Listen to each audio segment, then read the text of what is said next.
On the 29th of October 1929, Wall Street collapsed.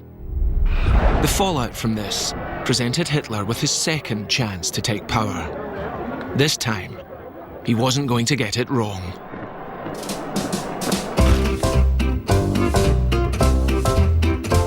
When Hitler was released from prison, Germany had started dragging itself out of economic turmoil. The vast majority of people weren't interested in his radical nationalist views. Everybody has forgotten about the Nazi Party. Hitler is yesterday's man. Nobody remotely thinks his idea that he'll come to power will come to fruition.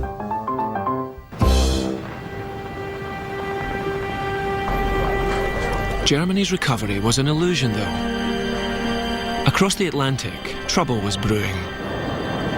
In America, speculative buying and selling of shares had rocketed. Stocks had become vastly overvalued. This bubble had to burst. And when it did, the US stock market went into freefall. It was the start of the first truly global economic crash.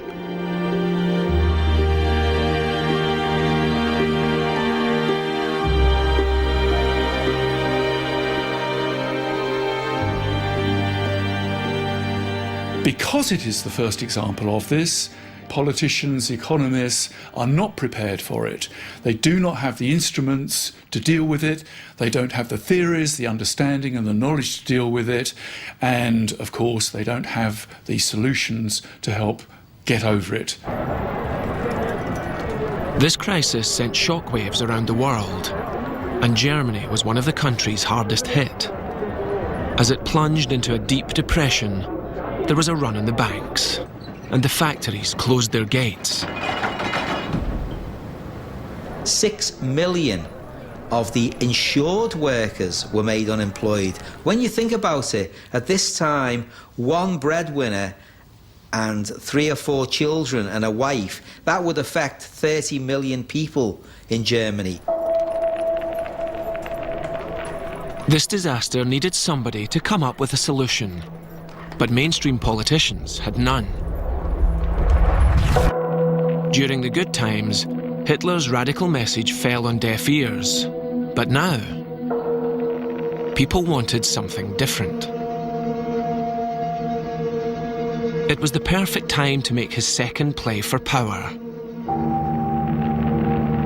To get the people behind him, he held rallies where thousands would attend.